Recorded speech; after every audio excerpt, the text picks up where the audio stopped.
Without parliamentary discussion, debate, or approval, our federal government goes ahead and decides to spend over $7 billion with a B in all sorts of wasteful and woke initiatives.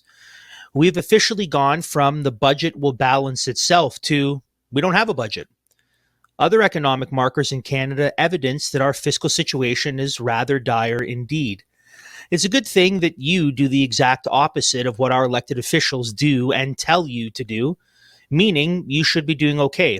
Now, if, however, you've been trusting, relying upon, and actually heeding the advice of our elites, then shame on you, you should know better. It's May 16th. I'm Andrew DeBartolo. That's Matt Hallick. This is Liberty Dispatch.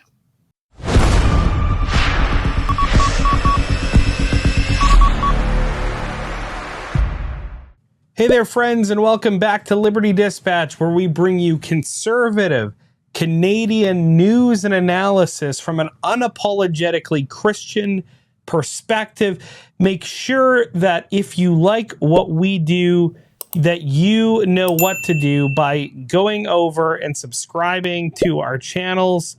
If you're on YouTube, please go over there, subscribe, hit that notification bell, and stay up to date with everything that we've got going on. And most importantly, if you want to get full access to all our content, go over to ldcanada.substack.com. That's ldcanada.substack.com. Because over there, Andrew, you have access to all the content that we do, including some really spicy, really good interviews that we've done in the past while, and you're definitely not going to want to miss this weekend's interview with Sam Cooper, because if you snooze on it, you will indeed lose on it, because it is a great interview, and I know it will bless so many of our listeners. So go over there, become a paid subscriber, ldcanada.substack.com. Check it out. Yeah, we went like over 30 minutes with him after the paywall barrier. The other thing that I wanted to note... So it's like 2 episodes, guys. Basically 2 episodes. The other thing I wanted to note is that our 3 Bitcoin webinar sessions that we did with Pablo from Bull Bitcoin, and also Nate and Jesse from Bitcoin Mentor, they joined us as well to help field questions, will be available soon. We're going to be releasing it, but only through our Substack. So we're not going to put them on YouTube. We're not going to put them on Rumble. We're only going to be releasing them through our Substack.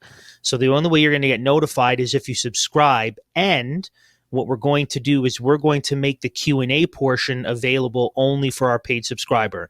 So there's about the 30-minute presentation that Pablo did, the 3 of them, on Bitcoin for Freedom, Bitcoin 101, and how to hodl Bitcoin. But all of those sessions had another 30-minute Q&A where we dealt with the questions in real time. So those 3 Q&A portions will be for paid subscribers only.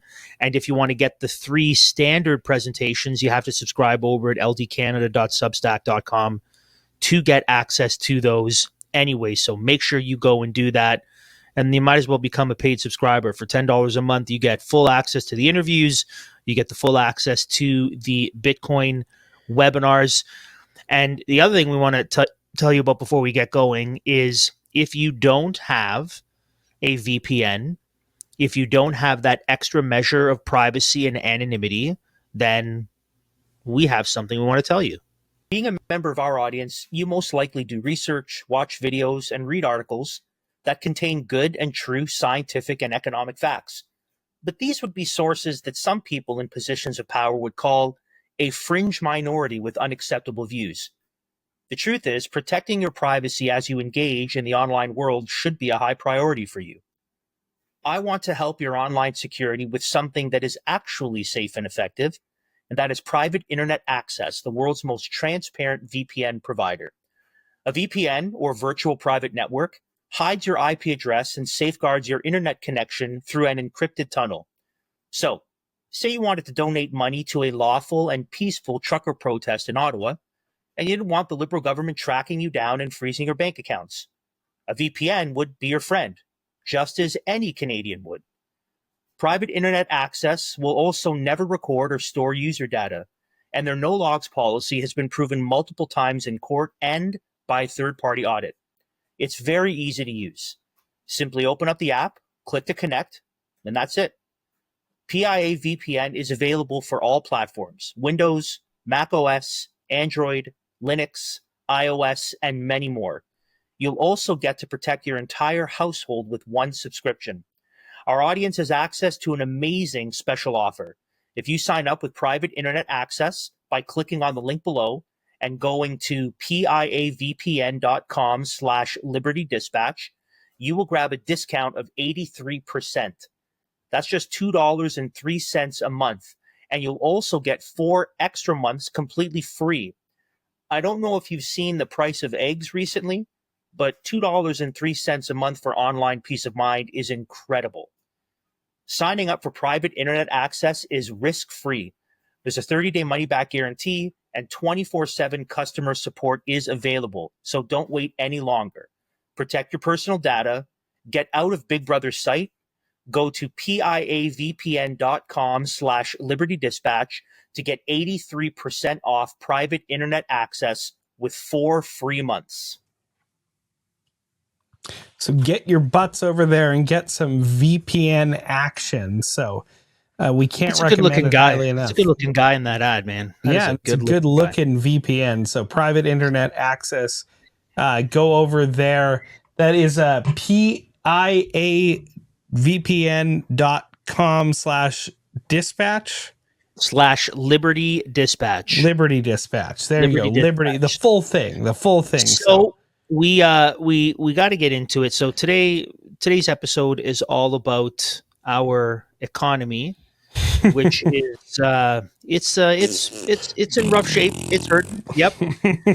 So that's my scientific analysis of the economy, Andrew. That is your very very what's the word I'm looking for? Erudite, astute. Your astute observation and analysis of our economic situation. So you might not know this, but on May the 2nd, the government of Canada made this announcement, and we've linked to it as well in the description. Quote, whereas the president of the Treasury Board reports that there is no appropriation for the payment of the sums set out in the schedule, amounting in the aggregate to, here we go, $33,102,676,499, and the appropriate ministers have reported that the payment of these sums is urgently required for the public good.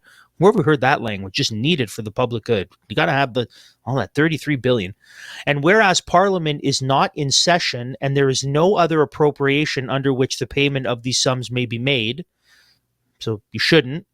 Therefore, Her Excellency the Governor General in Council, on the recommendation of the President of the Treasury Board under subsection 31 of the Financial Administration Act, directs that a special warrant be prepared to be signed by the Governor General authorizing the payment effective May 16th, 2025, that's today, of the sums set out in the schedule amounting in the aggregate to $33,102,676,499 to be made out of the Consolidated Revenue Fund, close quote. So if you're... That's a lot of Skrilla, Andrew. That's a lot of big-time dollars. That's a lot. That is a lot of poutine. That is a lot of poutine. Now, yes. if you're missing that, basically... It's a lot of our money.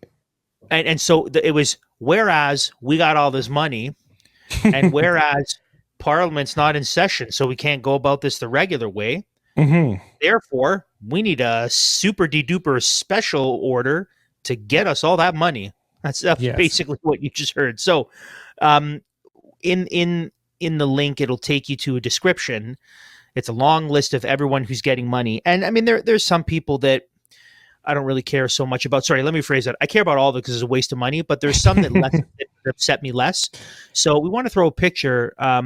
There's one particular organization that will be getting $178 million of those dollars, and that is our friends over at the Canadian Pravda Corporation, formerly known as the CBC. Right. So They are on their deathbed. The CBC is on death's door, and they are an utter failure, and they already get a ton of money. So all that money that's just sitting there that we can't give away the right way, let's have a special order and give 178 million of it to the CBC. Yeah, I'm just looking down here, and it's like all these huge bureaucratic agencies that ruin our lives on the daily are getting billions of dollars combined. The CRA, you got to fund them, right? To the tune of $663 million. It's not like they couldn't just disappear and that would make Canadians' lives a lot better. That's not that much. I mean, it's not 668 million. It's not that much. It's a few bucks, Andrew. It's way too much in relation for literally to the worst billion. thing. Yeah, in relation to 33 billion, it's not that much. Yeah, that's true. But I mean, as offensive as it is, right? Like, this is that's what Carney ran on, right? Which we talked about on our last program. Don't know how that isn't a conflict of interest. The media outlets that are running their flag up the post for the Liberals, they're being promised funding should one party get elected. I think that's a little sketchy. And then sure enough, Carney unilaterally makes good on that promise.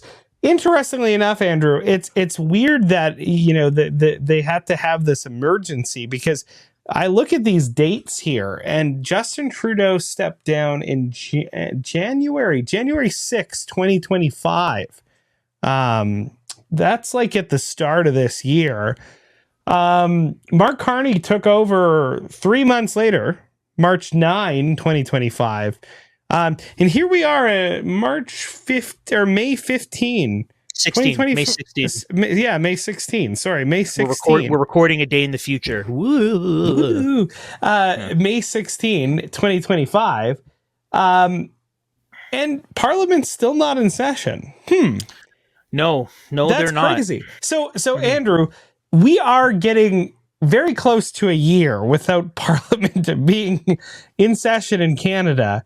And I don't know how that constitutes an emergency that's in need of unaccountable, unscrutinized funding for these agencies, because that's the thing that really gets my goat. CRA and CBC aside, I mean, they're all a part of the grift. They were going to get their money anyway. But the most annoying part of all of this is Mark Carney has come in and he sought to govern with a phone and a pen, as though he were the executive of the United States of America and could order things as the director of the executive branch. But that's not the case in Canada. You can't do that. Yet he's breaking all sorts of precedent, and we'll see some more precedent that he's breaking. It's also coming up in a while. It's also infuriating that the same people who voted in and had no problem with all of the COVID measures that force people to stay home and not get paid, right? In the real world, if you don't go to work, it's one thing if you don't go to work because you have some sort of injury or it's work related, that's different. But if you don't go to work because your employer says, listen, the business is closed, you can't come to work. Like what happened during COVID, that a bunch of people, so here you had all these elected officials that forced Canadians to stay home for a year and not work and not get paid.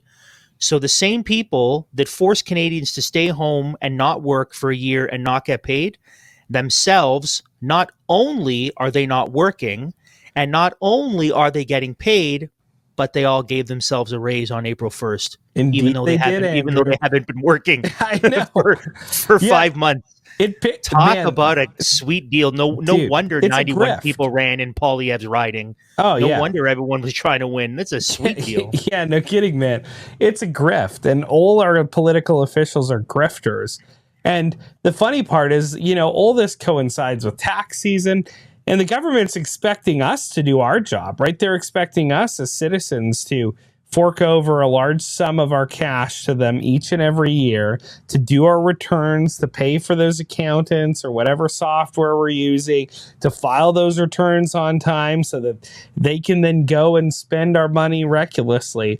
But as we're going to see today, they have no regard for the rules. They have no care for accountability. In fact, they're a part of this grift mill, and they are grifting harder than they have ever grifted. And why are we surprised that that would be the case when the grand grifter, the prime grifter in chief, shall we say, one Mark Carney, is behind the helm? You know, he even admitted as much. He's even admitted that he's made many of his millions of dollars off this green grift that he's been a part of. So it's not a surprise, but it's excruciatingly infuriating, getting both those words mixed up, when we consider everything that's gone on in the past. But Andrew, that's not all. Unfortunately, the bad news is that's not all. On April 1st, the Governor General of Canada authorized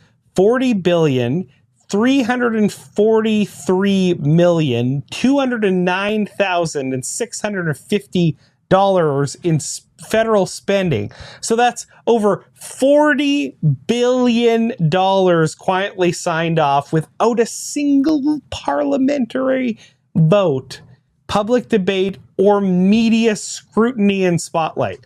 It wasn't a budget announcement. It wasn't part of the 2025 election campaign.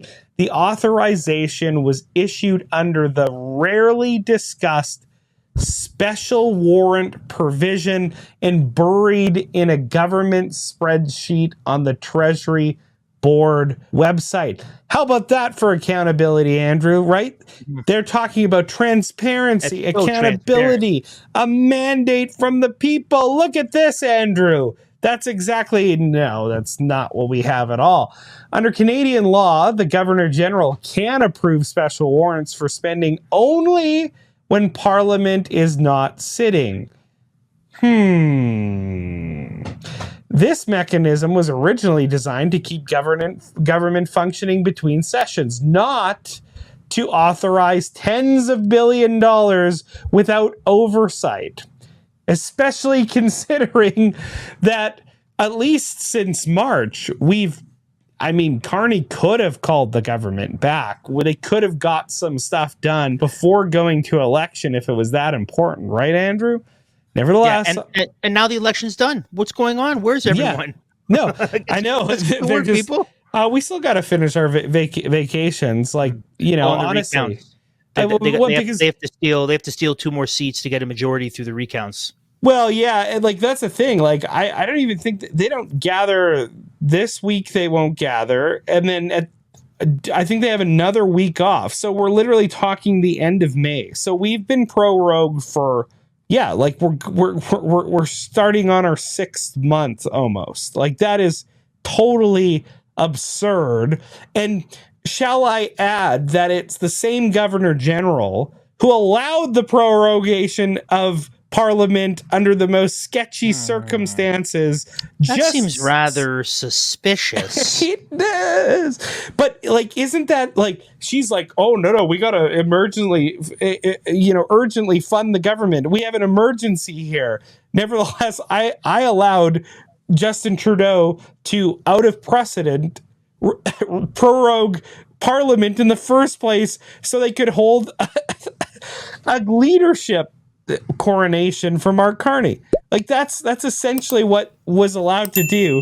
And then because of that, $40 billion of taxpayer money just out the window. Anyways, continuing. On April 1st, while Parliament was suspended, the Liberal government used this loophole to greenlight $40 billion in spending for the 2024-2025 fiscal year. So if you put those two things together, our federal government has approved and allocated over $70 billion of your money without parliamentary debate, approval, or discussion. How's that for democracy? The our democracy, people. How does that make you feel? I'm sure it makes you feel great because I can tell you this much: all that wasted money hurts us a lot more than tariffs from Donald Trump. But no one wants to talk about that because they're too busy with their fingers in their ears and their elbows up in the sky. So they can't. They're like this. I can't hear numbers, elbows up and fingers in ears. And anyways, that's about as transparent as a foot-thick lead door. Yeah, a foot-thick lead door. So this is our economy, folks. Spilling here, Andrew. I'm over here spilling. I know you're so, but I'm so animated. I'm just spilling all over my computer. Here's the exhortation. This is the state of our economy. Therefore, now's the time for you to take seriously and to be even more responsible about your money, about your wealth, and about how you spend it, and really the importance of freedom and privacy and security. So who might have something to say about that and help us with that? I wonder. Inflation through the roof. Grocery prices up 11% year over year. Censorship of dissident voices. Freezing of bank accounts. Justin Trudeau invoking emergency powers against the truckers. Banks can now freeze their personal accounts, the accounts of anyone linked to the Freedom Convoy. Digital surveillance and communism spreading. What do we want? Basic income! With the basic income, and I felt a sense of security because I didn't have to worry about not going hungry, and I didn't have to worry about being kicked out of my apartment. The government is on the verge of bankruptcy, and they're coming for your money. Is Canada's federal debt increasing in real time, now surpassing $1.2 trillion. This debt is draining taxpayer dollars, with interest alone costing $54 billion this year. It's time to break free and start saving in money they can't take from you. Since 2013, the folks at Bull Bitcoin have one mission: destroy central banking. Bull Bitcoin is the most trusted Bitcoin company in Canada. They empower you to buy, sell, and pay bills with Bitcoin. They are 100% non-custodial, which means that you always maintain full control over your Bitcoin, allowing you to reclaim your financial sovereignty and secure your wealth for the future. Their customer support will assist you throughout the whole process, helping you get your hands on the hardest money ever created. Escape their financial gulag, click on the link below, and start buying Bitcoin today and get a $20 bonus as a listener of Liberty Dispatch.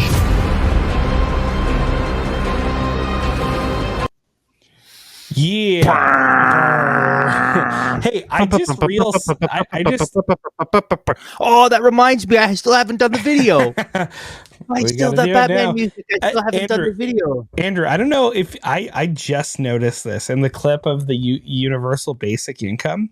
That chick definitely accidentally says a double negative, which totally destroys her point. So she's sitting there saying, "Oh, the universal basic income was so good because I didn't not have to worry about going hungry." That sounds like the kind of person that would benefit from and truly desire the universal basic income. Yes, but I think it's also like a Freudian slip because obviously communism does make people hungry, very hungry.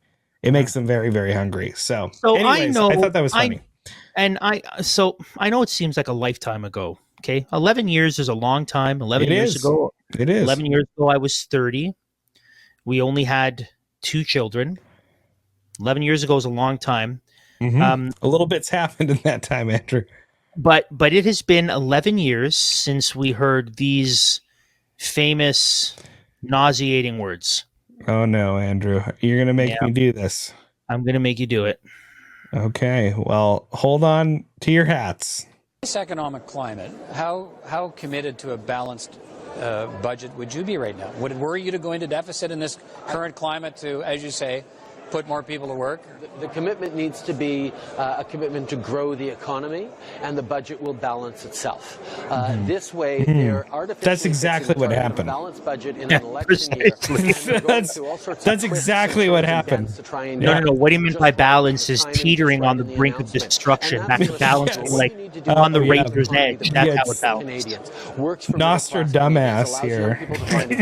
Allows seniors to be feel secure in their retirement. Balance, Anyway. balance like standing on the edge of a cliff on your tippy toes, barely holding on before you fall to destruction. That's how the budget. Now, why do we play that? As with Trudeau, Carney ran on his government being transparent and honest. Okay? So here's Trudeau saying, here's the deal. The budget will balance itself. Here's what we're worried about. We're going to do this, this, and this. We're going to help Canadians. All the same. We're going to help the middle class. We're going to grow Canada strong. And Andrew, we were also told that, right? When they asked Carney, hey, what's different between you and Justin Trudeau, right? Like, you're his right-hand man. You're his advisor. You're his close personal friend. Where's the difference? Why should Canadians believe that? He said, well, we're different people. Yeah. I'm all about the economy. I'm a serious economic thinker. That's my first priority. So that's what he ran on, Andrew. So Trudeau, I'm going to be transparent and honest. Carney said the same thing, but here's the truth. As with Trudeau, so Carney is just a flat out liar, and he mishandled budgets. So Carney doesn't say, and he doesn't send his mouthpieces out to say the budget will balance itself. Carney takes a little bit of a different approach, and it's a bold one, Cotton. It's a bold one. This is we'll see if it works. This is what's coming from. If anyone here gets that reference, good for you. If you don't, we're not going to spoil it. You have to figure out where that comes from, and if you do, you're welcome. So here's Carney's federal government on how do we handle the budget. But what we're learning is that there will be no budget before the fall, that there will just be a fall economic statement. She's like, so this is coming as quite a surprise for many. And, so we'll learn in the throne speech the priorities. There will be individual legislation on things like that tax cut. He was talking. She's like, what? They don't pay me enough for this. Like, I know I'm supposed to say outrageous things, but that? No budget? Okay, well, just give me money. But no overall financial framework until the fall, and a fall economic statement is not a budget. So that in itself is lesser than an actual full budget. So a lot of surprise. You did not keep it together, Karina Roman, okay? Yeah. Don't you realize they're going to give us $178 million? Like, we just talked about that. Like, this, she's gone. She's gone. Yeah. Karina, keep it together. And so a lot of questions to the finance minister, François-Philippe Champagne, who had to repeat over and over again that there was no spring or early summer budget coming. Have a listen to what he had to say. Herself. I love it. The first thing you do is the first step of this government is a middle-class tax cut. That's the first thing. You start with that. Then you say, well, you need to have a... That's a great place to pause it. Well, for some reason, I don't know why, but I don't know. He reminds me of a turtle. He's a turtle. He's like, he's not a man. He's a turtle. French Franklin.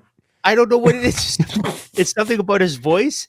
He's kind of like, his voice kind of has a GSP, but the face of him, he's like, Cowabunga. The first thing we need to do is somebody please go into the sewers. We need to go into the sewers and avoid the mutagens so we don't turn into Ninja Turtles. All right. Anyways, when I see him, I see turtle. I didn't say frog. That would have been a little more ethnically insensitive. So I went with turtle. Also a reptile, but still. Oh, I thought you said fraud there for a second. I meant that too. Would be too on the nose. That would be too on the nose for sure. Yeah. Speech to say what are the priorities of the government, and once you've done that, then you do an economic statement, which is going to be the fall economic statement. So this is the logical piece. Here at this point, right? Wow, we're just going to go fall without a budget. Fall is fall. I could not be clearer than that. Fall is fall. But what we're learning is that there will be no budget before the fall, that there will just be a fall economic statement. So this is coming as quite a surprise. This is an endless loop. I don't want to get caught in. But so here is what we will do. Here, Matthew. Here is the order of how things will work. Number one, we will say. We are going to cut taxes for the middle class. And then the second thing we'll do is we will say, we're going to see what to do. And then we'll say, I guess we'll kind of let you know what's happening in the fall without the budget. That's our plan. So there's the logic. You follow the logical plan. And then the reporter's like, but what do you mean in the fall? And he's like, the fall is the fall. It's, in French, it's le temps, right? Like, it's the fall. The fall is le temps. And I couldn't be more clear. I couldn't be more clear. Yeah. But it couldn't be any more clear than if I poured the bucket of gravy over you and poutine. It's just as clear as looking through the poutine.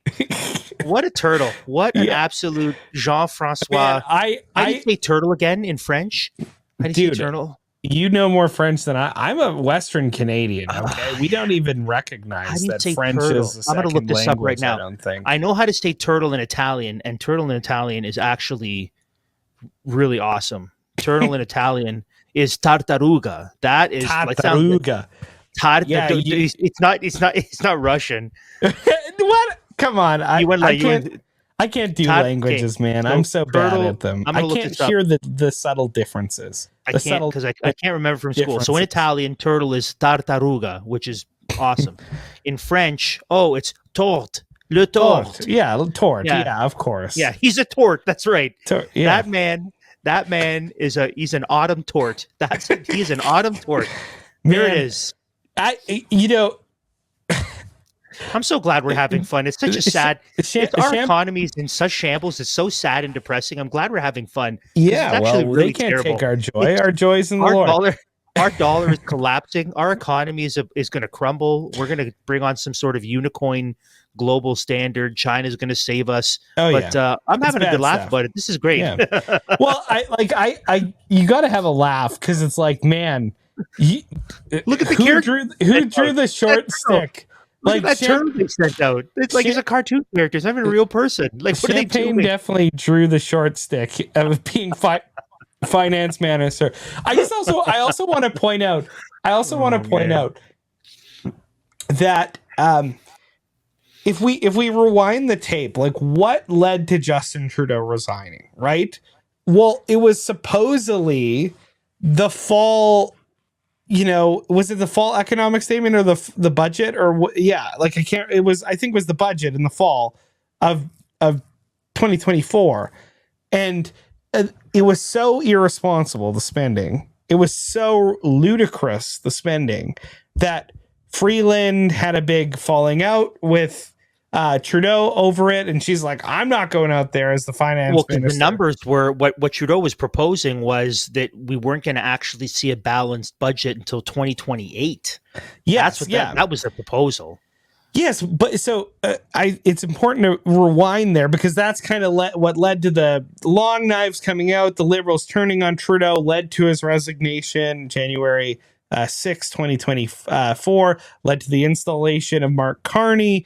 And ultimately, Chrystia Freeland stayed with the Liberals, won her seat again. She's a part of what we're going to touch on, Mark Carney's new cabinet. But it was so disgusting. She was so angry. She was so mad. She wrote that scathing letter to Justin Trudeau saying he's irresponsible. Well, she didn't write it, but yeah. Yeah, but the interesting part is then they have Mark Carney. He's the economic guy. He's going to come in. He's going to give us all the solutions. Whoa. In his party platform, he's going to spend more than the Trudeau government? Really? A lot more? The budget's not going to be balanced for even longer than that statement was going to say? There's no budget. Well, but then you add budget. I know, like that's I think I just had to rewind because then when you add, it's just like it's totally absurd. And how much, like, we're laughing, but how much disdain do you have to have for the Canadian people for this to be your trajectory? Like how like, yeah. I mean, these people, the chutzpah on them is incredible. Well, even his response to the reporter, there was contempt for the reporter asking the question. Like, and so here's what he's saying. We don't have a budget, but in the fall we'll update you. So wait a second. How much money are you planning on spending? Well, in the fall, we'll let you know how much we've spent. So we're not going to tell you how much we plan on spending But between now and the fall is fall after all, right? L'étang c'est l'étang after all. That's my Mark Carney. Listen, fall is the fall. L'étang c'est l'étang. Listen to the talls, right? Listen to Turtle Man, right? Okay. So we're going to spend money between now and the fall. How much, we don't know. But when we get to the fall, we'll tell you how much we did spend. We'll tell you that. You can count on us. We're transparent like gravy. Count on us. Wait, but what do you plan on spending? I don't know. We'll let you know when we get there. We'll let you know how much we spent. That's the Carney way. Like, that's crazy. That's crazy. Yes. And like look at it, his actions since he became prime minister are astonishing, right? He did not call Parliament back. He's doing everything through fake executive orders or through the governor and governor general, using extraordinary powers to pass spending. Every step of the way, Mark Carney is proving that he doesn't give a lick about what Canadians think of him. Also, did you hear, we're not covering this in the episode, but did you hear about the DEI hire that he let go? So the legacy media made a big deal about the fact that he gave a black woman a very particular position, like a very particular committee position within his cabinet. And so they were making a big deal about this back in the beginning of April and March and April, saying, look at this. He's put this woman of color in such a prominent position when he's campaigning, and then he wins. And just a couple days ago, dumped her. And now, sorry, you're not going to be serving anymore. Like this. So also disdain for women like Justin Trudeau. Now, I mean, why would we?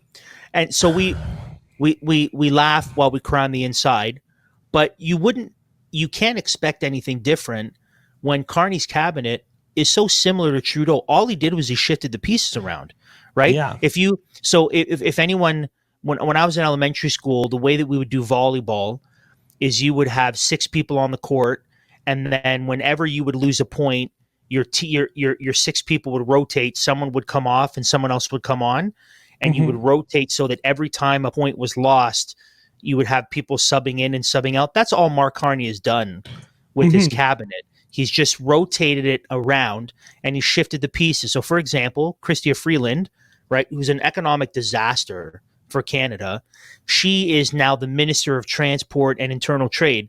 So a journalist is totally unqualified to be the Minister of Finance and Deputy Prime Minister, equally disqualified to be the Minister of Transport and Internal Trade. And transport's ironic because if you remember, Chrystia Freeland was the one that was criticizing people for, don't use your cars like me. I live in Toronto. I take public transit. And then that memo was leaked of all the Ubers and rental cars that she had and all the limousines she had. And so Chrystia Freeland is still there. Anita Anand is the Minister of Foreign Affairs.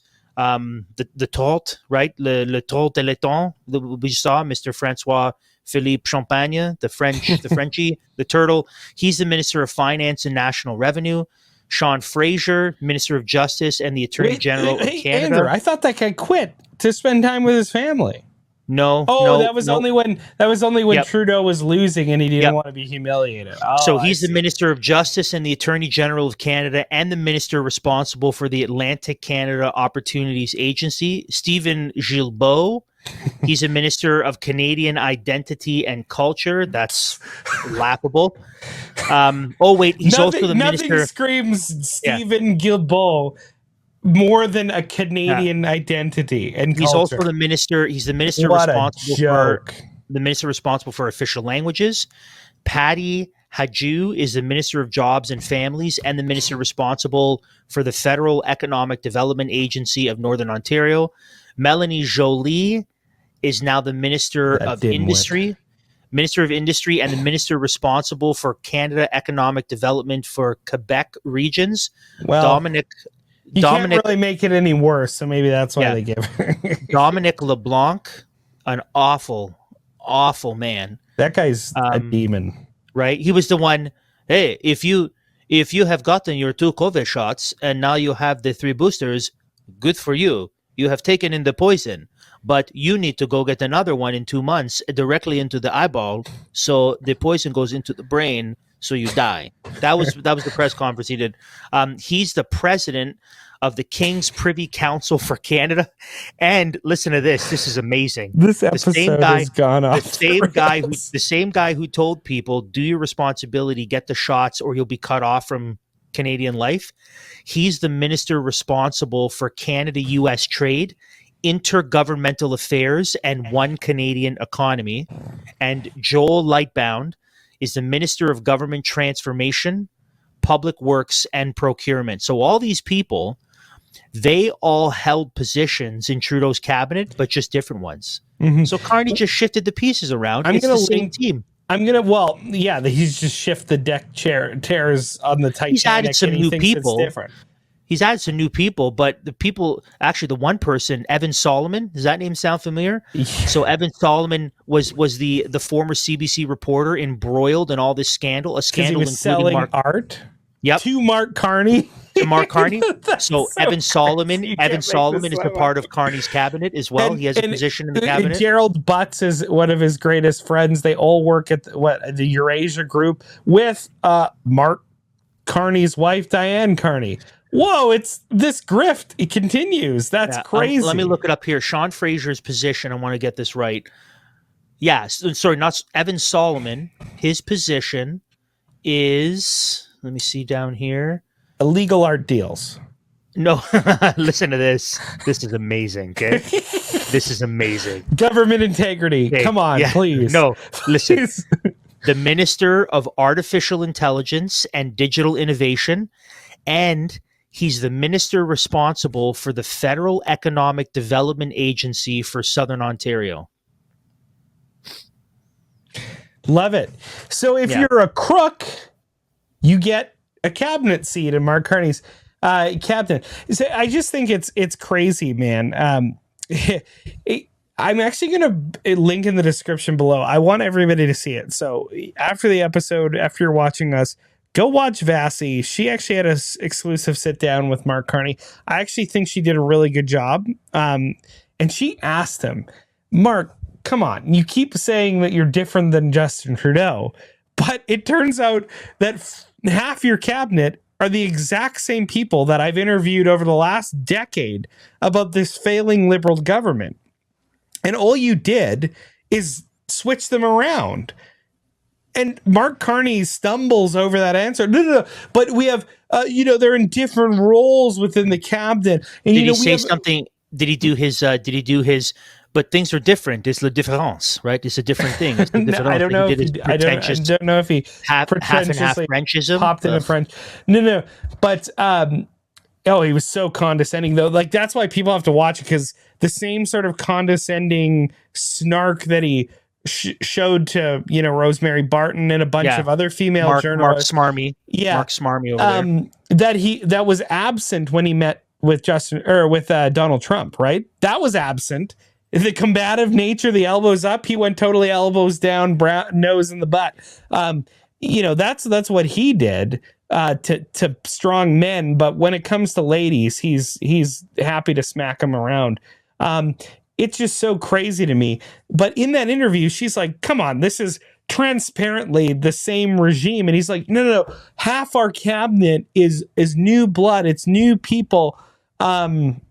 But the fact of the matter is, most of the people with the biggest, most important resumes in they're the ones cabinet that were there before, are the same people who were there before. Like, who cares if players? A new person is the Minister of Fisheries? Like, who cares? Yes, no. That's irrelevant. But look at all the positions we listed: international trade, Canada-U.S. trade, finances, economics, AI, development, foreign affairs. Like these are the real finance. These are the real position. Yeah. And they're all making more money because the cabinet members, I think they make over $3. Carney gave himself a raise, which I think he's making well over $400,000 now. And now the cabinet members, they're all making over $300,000. So that's a significant wage to receive for something we don't even need. We don't even need those, right? He, in that interview with Vassie, he's like, we're taking, shrinking the size of government down because instead of having 40 cabinet members like my predecessor Trudeau, We have 28. It turns out he just renamed 20 of them to different positions. So it's essentially the same number. He's shrinking them by dividing them by fractions, with mathematically makes them bigger, right? Yes. When you divide by we're shrinking it by dividing it by a fraction, which means you make it bigger. Yes, exactly. Congratulations, he's used math against us. Yes.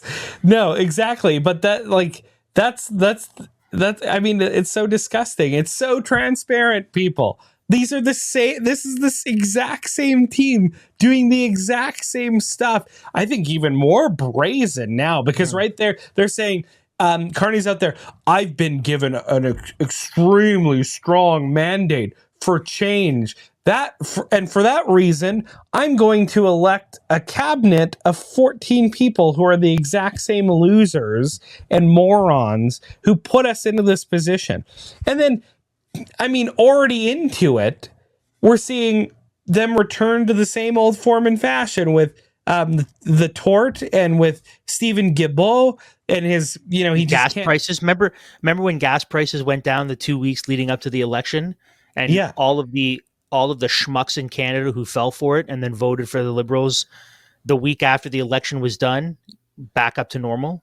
Yeah. I mean, come on. It's crazy. Yeah. This is the Titanic. There is a little bit of a silver lining. And all they're doing is shuffling chairs. There's a little bit of a silver lining, which is the last thing I have seen or heard from Justin Trudeau was a picture of him in Canadian Tire trying to figure out how to live now that his kids don't want to be with him and his wife has left him, and now he's everything's expensive. Jeez, how did things get so 10 years ago when I did my own grocery shopping, prices weren't this bad? Who is in power? Also there's no way that Justin Trudeau bought a MasterChef grinder. Like there's no way he bought that Canadian Tire brand.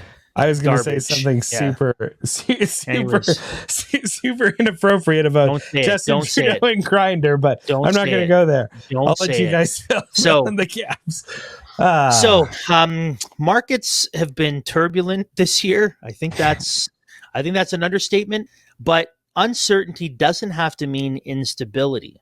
Our friends over at Rocklinc Investment Partners will help you navigate volatility with a disciplined, research-driven approach. They don't chase trends or speculate. They invest in quality businesses poised to perform strongly regardless of the ever-changing politics in our country and in the world. Don't let market swings dictate your future. Give them a call at 905-631-5462 or email them at info@rocklinc.com and see how they can help you secure your financial future, which matters because our federal government, they don't have a financial future. They don't have a budget, and they're not going to tell us how much they spent into the fall. So don't be like the tort. Don't be like Le Torteton. Don't be like him. Man, it's just contact our friends at Rocklinc. It's just so brazen, Andrew. Like how much disdain do they have for the Canadian people? That this is the way they're running government. A whole lot. They really, truly hate Canadians. They'll use Canadian nationalistic language to get themselves elected so they can grift, to the tune of $300,000 to $400,000 a year. But they truly hate this nation and its citizens. They truly, truly, truly despise us. And it comes out in all their actions. I wouldn't be surprised if deep inside of them, their mentality was, we could probably get rid of at least 75% of the people in our country, and all we need is the bare minimum slave labor to make sure that we get all the things that we want. But I think they would be okay with excising the majority of Canadians from the country. It's just as long as they had their, the people to carry them around on their platforms. Have they not been trying to import them? I think they've been actively acting in that way for the last decade, just importing their slave labor and, Yep. Well, take us home, Matt. Take us home. Well, take us Andrew, home. Tuck us into bed as we cry ourselves to sleep. Andrew, sadly, their disdain, the disdain of our government officials is just seen yet again, in the fact that, I mean, one of the biggest issues that Canada's been facing for now a long time is cost of living crisis, right? We've been talking about it forever. And chief, at the center of that cost of living crisis is just unbelievably high housing costs in Canada. In Ontario, you're the second worst. In BC, especially in that kind of Vancouver lower mainland region, it's one of the worst markets. Vancouver, Southern Ontario, two of the worst markets in the entire world. And you think, I mean, they were given a mandate. They were given the trust of the people to see a reprieve in the housing market. But do you think that's what we're going to get, Andrew? Do you think we're going to get that, especially when we get men like this? Mr. Robertson, housing prices in Vancouver went up while you were mayor. I want to ask you, why do you feel like you have the skills necessary to do this when you saw a 179% increase in Vancouver housing prices? Yeah, we've seen increases like that across Canada over the past decade. Since my time as mayor, we've seen a lot more movement here in Ottawa, and we've got great programs starting to work now. A housing accelerator program is partnering with cities to deliver. I'm here to leverage my history as a mayor. I know what works on the ground. I mean, nothing worked for me because Vancouver's housing market exploded under my tenure. Oh, mayor. And also while I was mayor of Vancouver became worse than LA by having tents erected everywhere and homeless people strewn across the streets, completely strung out on drugs, because we also eliminated the prohibitions on any illegal substances as long as it was under 2 milligrams. And we turned Vancouver into a dystopian hellhole while I was mayor. So that, I mean, that worked. That we did that. Right? Like, who doesn't like tents? Who doesn't like going camping and setting up tents just out in the middle of the street? I mean, it's fun for the whole family. Go camping.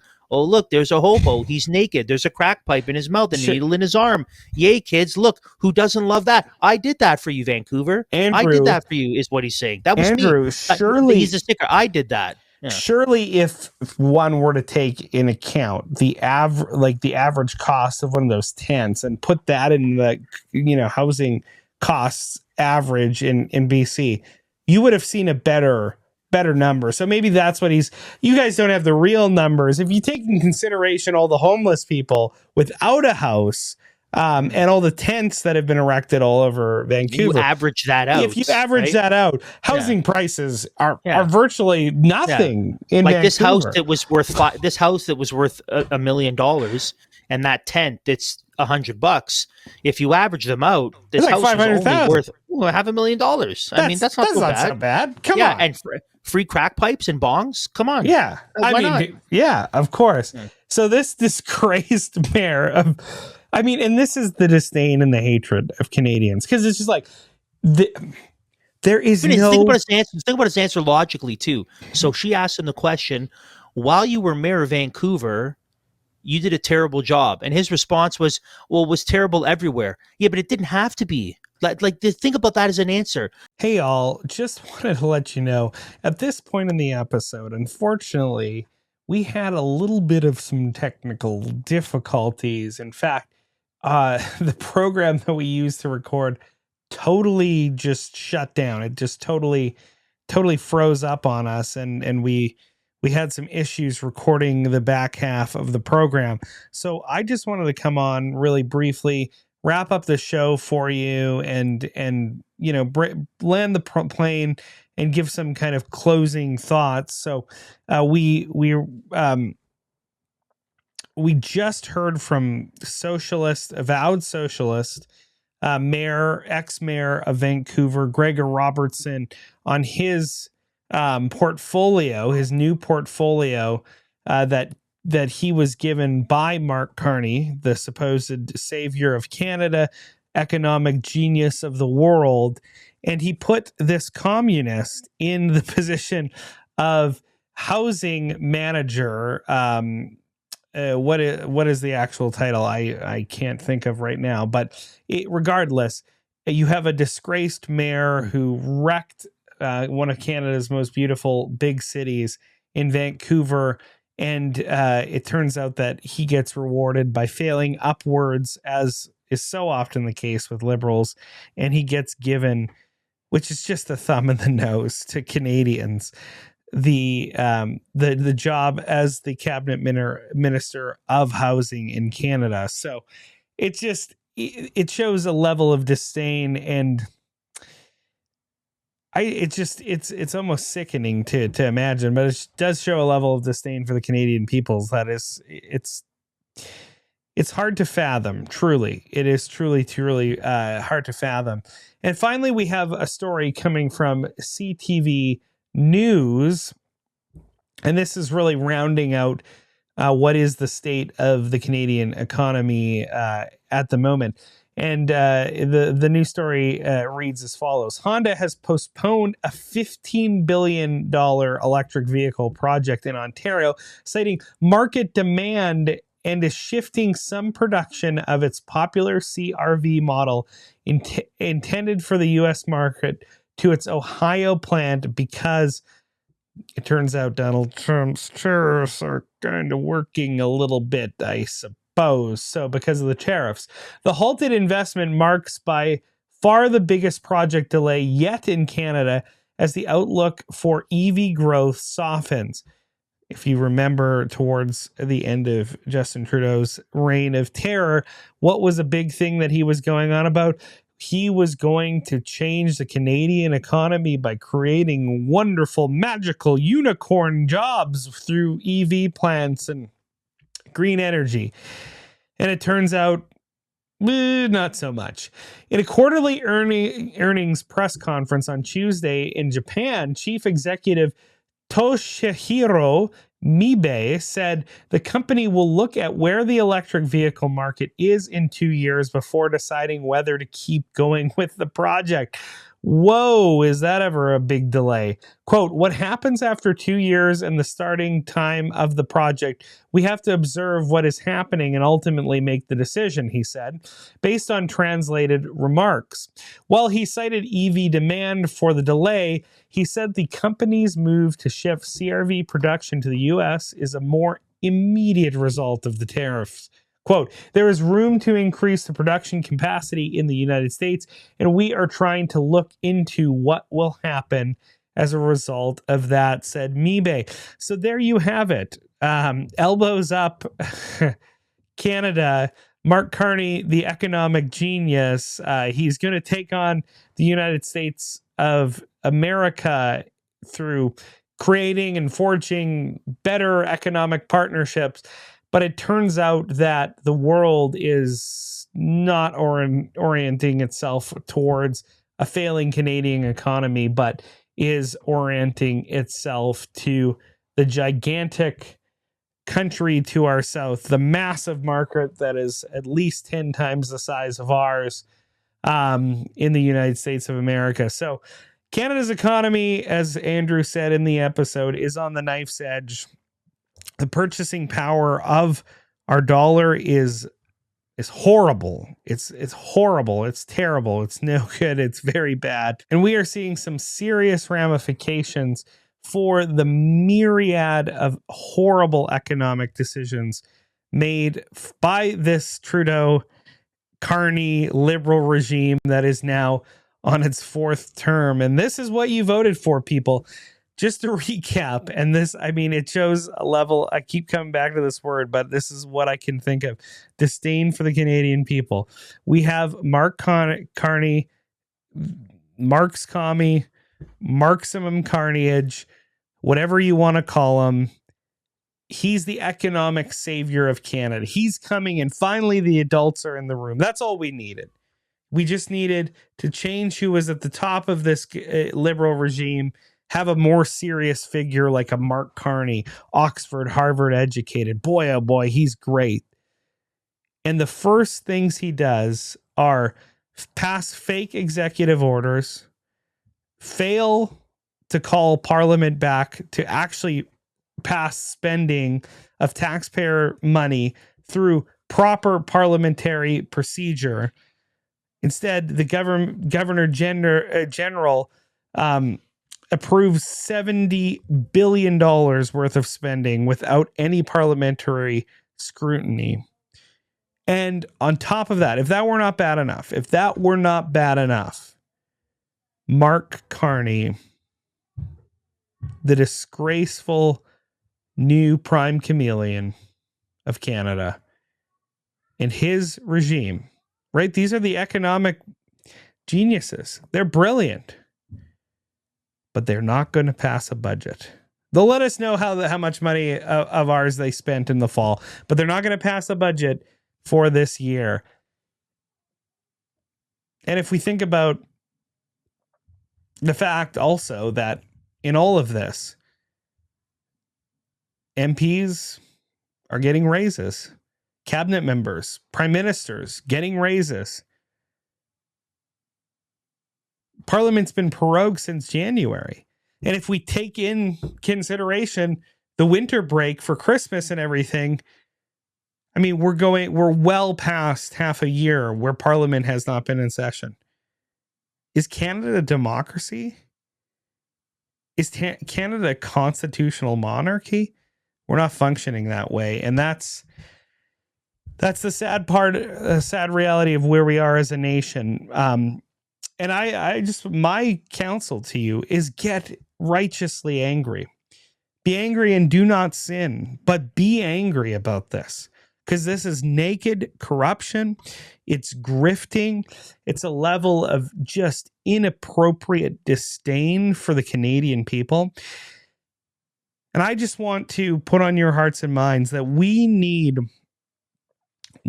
fighters. We need warriors at this time. I'm not talking about hot military, kinetic warfare. I'm talking about virtuous men with backbones who are going to stand up and fight in the political arena and who are willing to get dirty in this area and to be a prophetic voice. Because the fact of the matter is we need that in this hour, right? We can appreciate some of the things that Donald Trump has done in down south. But the fact of the matter is Donald Trump is Jehu. At best, he's Jehu. He's a guy who does not have the requisite virtue to actually implement the major changes that need to be implemented because he himself has too much baggage. He doesn't have the moral authority that is needed to put forward these things. So we need virtuous men ruled under the law of God who are, for the sake of love of God and their neighbors, are getting into politics that our nation might come under the law word of God, that we might rule justly, that we would end the mass amounts of partiality that is throughout our system, and that we would please God and stop angering him through our wicked laws and our great injustice, because it's that very thing that gets people dispossessed in a land. And when we think of this on the backdrop of Quebec separatism, Alberta separatism, we have to realize that this is a consequence of an unfaithful nation that is covenanted to God, and God takes those covenants seriously. You might not, but when you sing the national anthem and you invoke God's name and you say, Lord, keep our nation glorious and free. Keep your promise, God. Well, he requires of you to be faithful. So don't sing the Canadian anthem unless if you want God to judge you. Our nation was a nation built on Christian principles.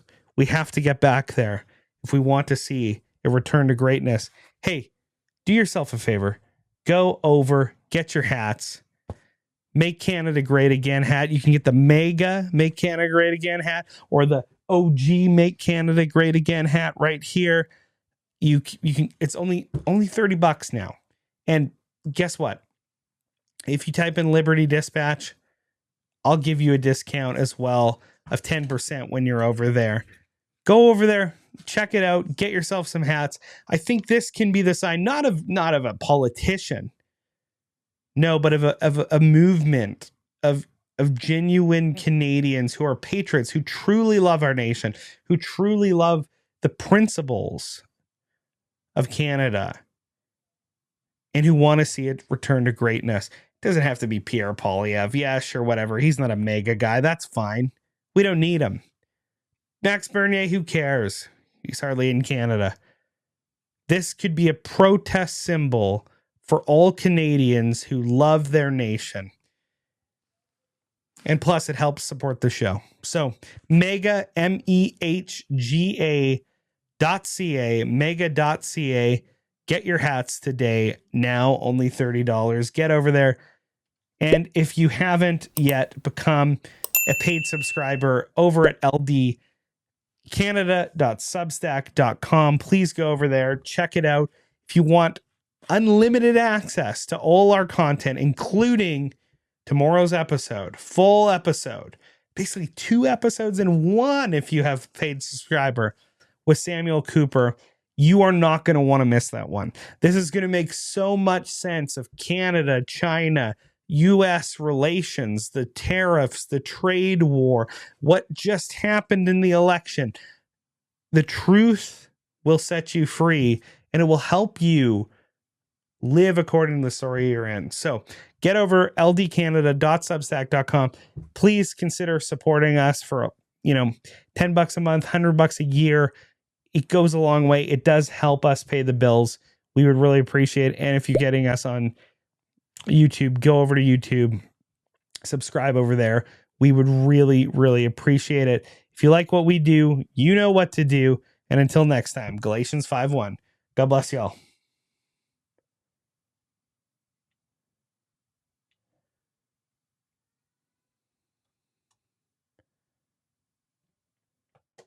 Liberty Dispatch has been brought to you by SDG Media.